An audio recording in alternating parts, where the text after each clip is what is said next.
Welcome to the Moment of Clarity podcast. I'm Nate. I'm Jared. I'm Jacob. Tune in as we break down the topics of life.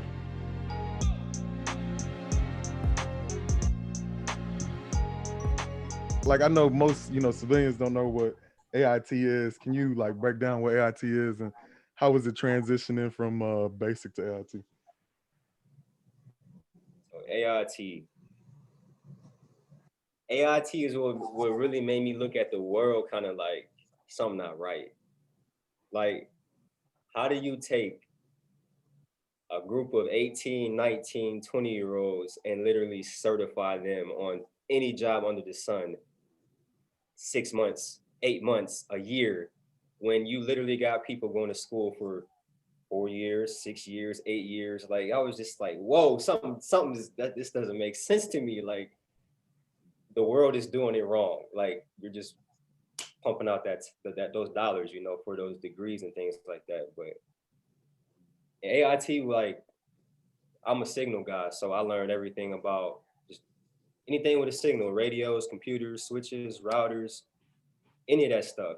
And I mean, I had no background at all, and by the time I left there, I was proficient. So and to me, that's something that's special. That's impressive to me, But it just shows you what the human can actually do if we're not limited, if there's no limitations.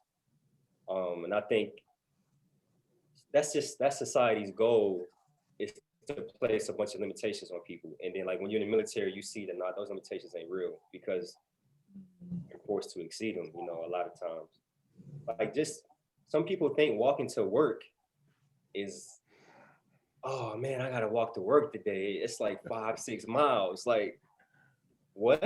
Like, I've literally walked 20 something miles before. Like, did I think that I can do it?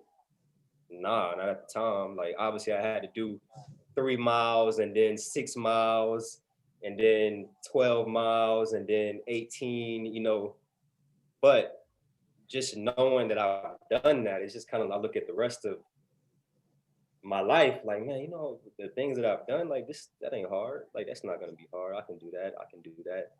That's like with music. Some people look at me and say, dude, how old are you? You want to make music? I'm like, why not?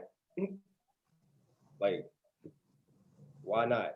Because I know if I've done the things I've done, my military background, which I can't explain everything, which Jared definitely know what I mean. It's just like, I know that I've got what it takes. Example, right? When I was a platoon sergeant, I know I'm way past AIT, but Sergeant Andrews, tomorrow you're giving a class on the M203, whatever, right? One day notice, I'm gonna get up and speak in front of all these people, right? That's not pressure. That's nothing. What? That's a regular Tuesday afternoon. You know what I mean? Mm-hmm. We do an exercise, and I'm on a support team. I'm in a support brigade, and we're supporting the division. But I'm a commo guy, right? They tell me the division's commo team isn't up. They want me to jump 02 in the morning. They want me to move to a whole new location. No lights, no nothing. And I got to have this set up in 45 minutes. And the general is going to be the one who's checking all this stuff. You know what I mean? What do you think I did? Hey, man, turn the lights on that Humvee. Put them over here. I know we're in the dark. Pull the antennas down. We made it happen. There's no pressure. There's no, like, I don't know. There's not many things that will happen and that I'm going to freeze up. I'm afraid to do that. Like, especially not anything that involves another human being. Like, so do you think that the discipline you learned in the military has played an impact on your life after? Yes. I'm going to say for good and for bad. So I can definitely be on time. 1,000%. I definitely pay attention to people. I pay attention to just detail in general. Like, I pay attention to just different things. Like, example, I went swimming with for a little kid's birthday party, maybe about a month ago, right? And I'm just paying attention to the water because all the little kids are, you know, doing whatever, right? And all the adults are just, you know, partying and having a good time. And they kind of looking at me like, you know, why you on edge? Why you keep paying attention to this and paying attention to that? And I'm just like, you know, just I'm cool, you know, I'm all right. Just keep doing what you're doing. Because in the military, you always have to plan for the worst case scenario, and if it happens, it's on you no matter what.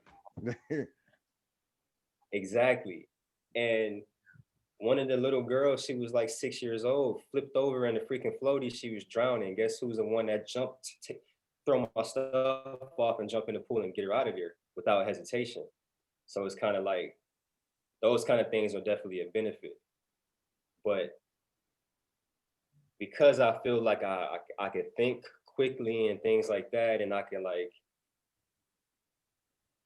I don't know, I kind of feel like sometimes I can get agitated with a person that doesn't move quickly or think quickly. Like I can kind of like come off at them like are you stupid? You know, so like that's probably a bad thing, you know, like it's a bad effect on you. But I mean those are things that you can always better, you know. And that's what I do in particular, because I mean, I feel like all people go through phases where they might have some type of, man, I'm just not having a good day. I'm not having a good week, or you know, you just whatever. I just think it might happen a little bit more frequently, you know, with the veterans and stuff like that. But I mean, I just feel like everybody deals with it. It just looks different for everybody. So like, it's just important for everybody to pay attention to their mental health, if that makes sense.